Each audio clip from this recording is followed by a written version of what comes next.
এই এই ওখানেই দাঁড়াও। কে তুমি? এত রাতে কোথায় যাচ্ছ? আমি আমার রাজ্যে যাচ্ছি, যেতে দাও। রাজ্য? কোন রাজ্য থেকে এসেছো? আর তোমার নাম কি? আমার নাম ভীমা। মালিক, ওর নাম ভীমা।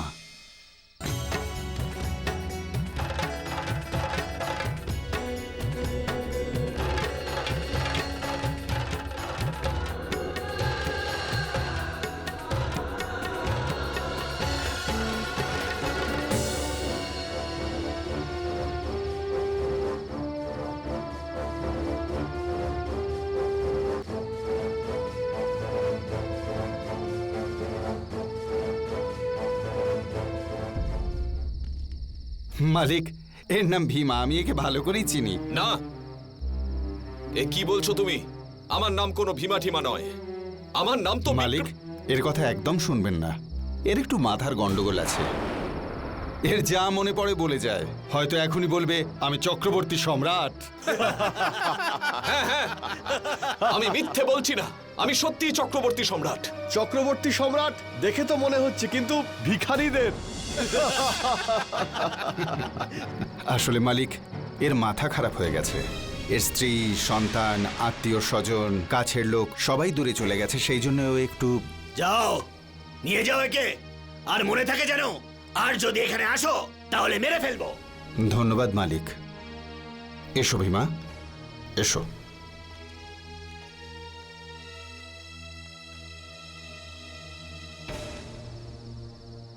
তোমার এত সাহস, চক্রবর্তী সম্রাট বিক্রমাদিত্যের নাম পাল্টে দিচ্ছ? আরে তোমার নাম বদলে দিয়ে আমি তোমার জীবনটা বাঁচালাম।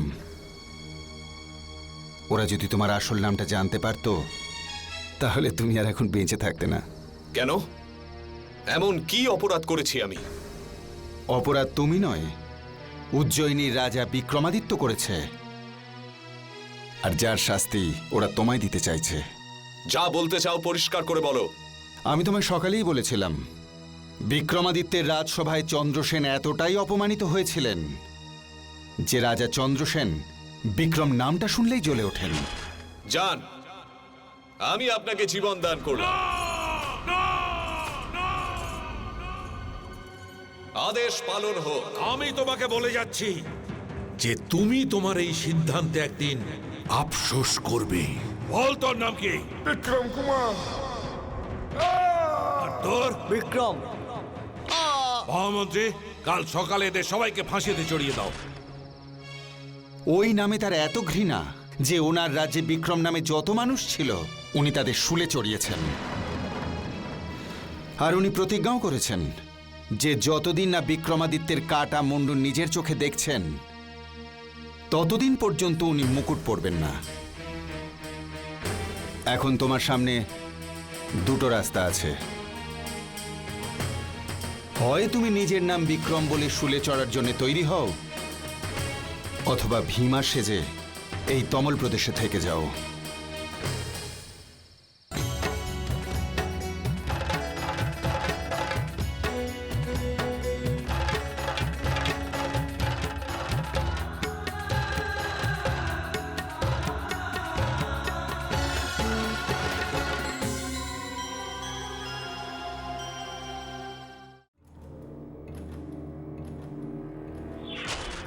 কাকা, আমাকে চন্দন কাঠ দাও।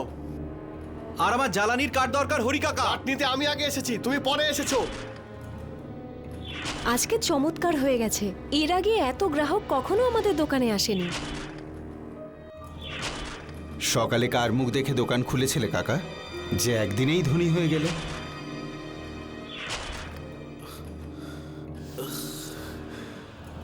কি বাবা তুমি? আমি কে?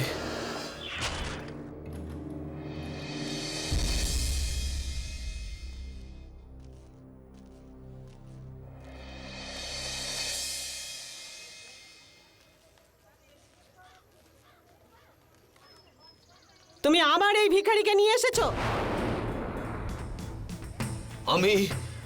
আমি কোনো ভিখিরি নই। তুমি জানো আমি কে? আমার মুখের উপরে কথা বলছিস? আমার মুখের উপরে?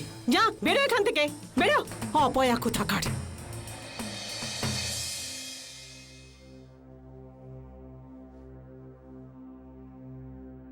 আচার্যগণ,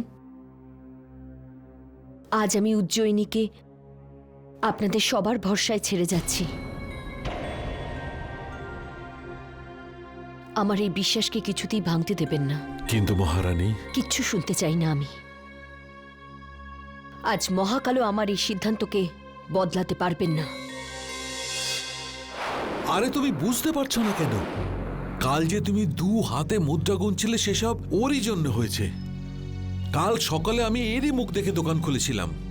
আচ্ছা, তার মানে হলো এই যে কালকে দোকানের সমস্ত বিক্রি ওর জন্য হয়েছে। হ্যাঁ, সেটাই তো বোঝানোর চেষ্টা করছি। ভেবে দেখো, কালকের আগে আমাদের দোকান থেকে এত কার্ড বিক্রি হয়েছে। আমার কথা শোনো, তুমি একে রেখে দাও, তোমার 2-4টে কাজও করে দেবে। আরে 2-1টা রুটি খেয়ে পড়ে থাকবে এক কোনায়। এত ভাবছো কি? এ হচ্ছে পরশ পাথর, তোমার সমস্ত অভাব ধন দৌলতে পূর্ণ করে দেবে। এই শোনো, দেখো, যদি তুমি এখানে থাকতে চাও তাহলে আমার কথা মতো চলতে হবে। আমি যা বলবো তাই তোমাকে করতে হবে।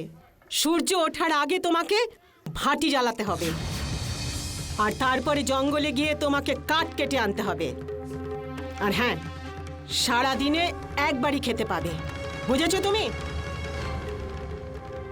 হ্যাঁ হ্যাঁ, ও সব করবে, তুমি একদম চিন্তা করো না।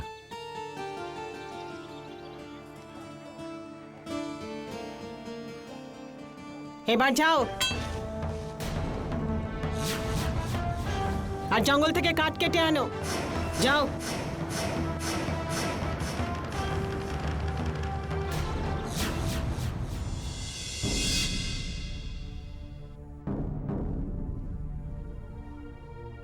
মহারানী, মহারানী! দাঁড়াও, আর এগোবে না। এটা আমার লড়াই, আর আমি এটা একাই লড়ব। তুমি আমার কথা একটু বোঝার চেষ্টা করছো না কেন? এভাবে কোথায় রাস্তায় রাস্তায় ঘুরবে? দেখো, পেট ভরার জন্য 2টো রুটি আর মাথা গোঁজার জন্য একটা ছাদ তো চাই। যাই হোক না কেন, আমি কাঠ কাটার মতো তুচ্ছ কাজ করব না। ভীমা, সময় সবসময় একরকম থাকে না। সময় এমন একটা কুঠার যে সমস্ত ভালো খারাপ দিনকে কাটিয়ে দেয়। যেটা কাল ছিল সেটা আজ নেই, আর যেটা আজ আছে সেটা কাল থাকবে না।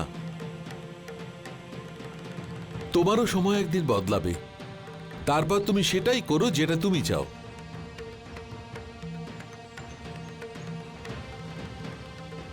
এই কুড়ুলটাকে নিজের খারাপ সময়ের অস্ত্র হিসেবে হাতে তুলে নাও। এ ঠিকই বলছে। যতক্ষণ পর্যন্ত আমি এখান থেকে বেরোনোর সঠিক সুযোগ না পাই, আমার এর কথা শোনা উচিত।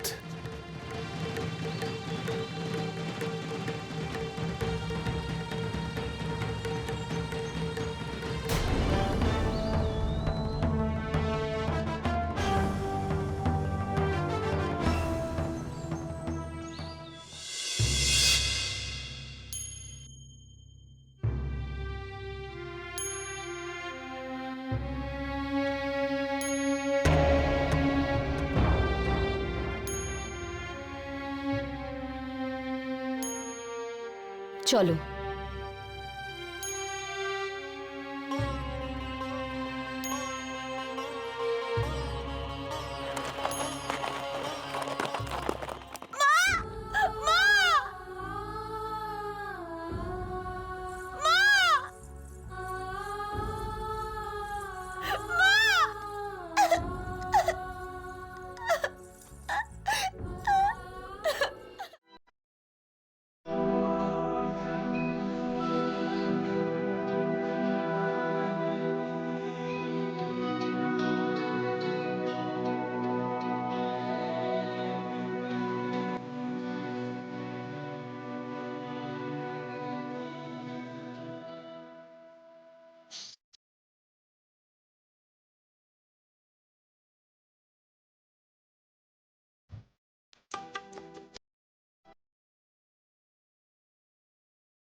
আমি প্রতিজ্ঞা করছি, যতদিন না মহারাজ ফিরে আসবেন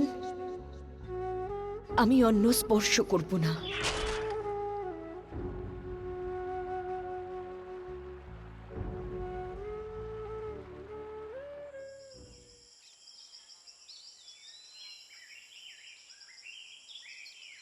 প্রণাম দেবী।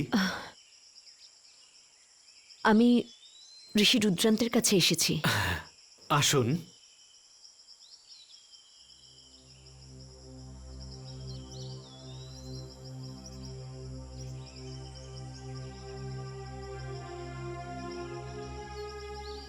বলুন, আমি আপনার কি সেবা করতে পারি?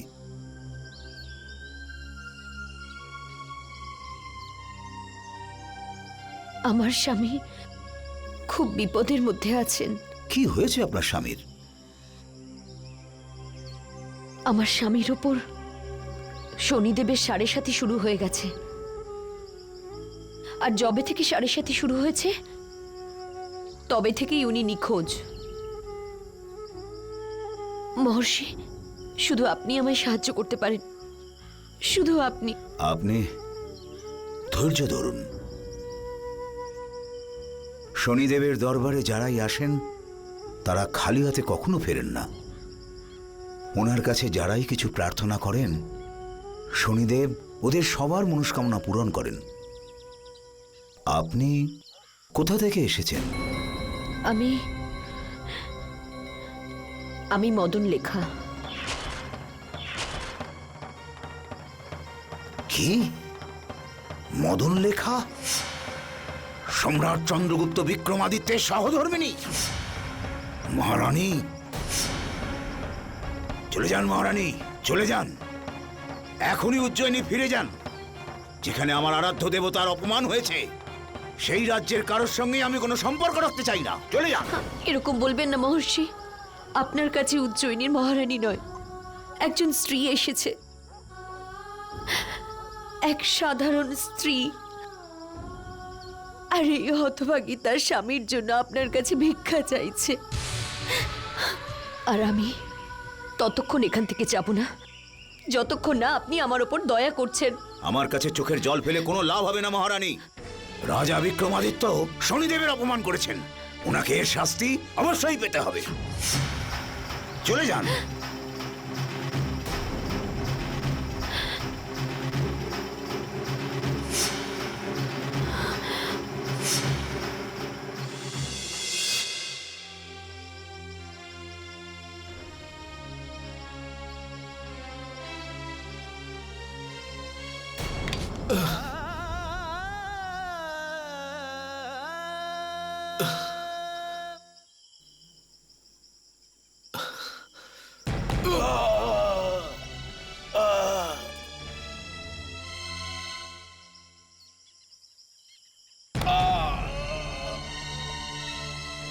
এই আওয়াজটা, এটা কিসের আওয়াজ?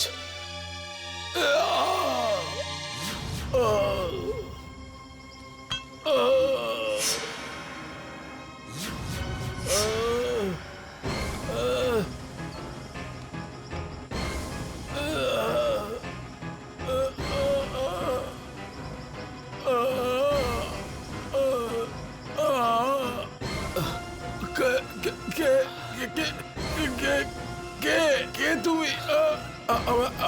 ছেড়ে দাও,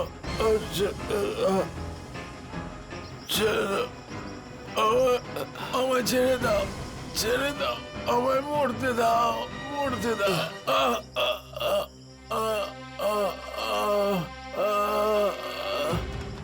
কে করেছে তোমার সঙ্গে এসব? কিছু জিজ্ঞেস করো না, আমার কথা শোনো, আমায় ছেড়ে দাও, নয়তো ওরা তোমার এই অবস্থা করবে, মেরে ফেলবে। আমি জিজ্ঞেস করছি তোমার এই অবস্থা কে করেছে বলো। আমি রাজদণ্ড পেয়েছি, রাজদণ্ড। রাজদণ্ড? কি করেছিলে তুমি? আমার আমার আমার আমার অপরাধ শুধু এই ছিল যে মহারাজ চন্দ্রসেনকে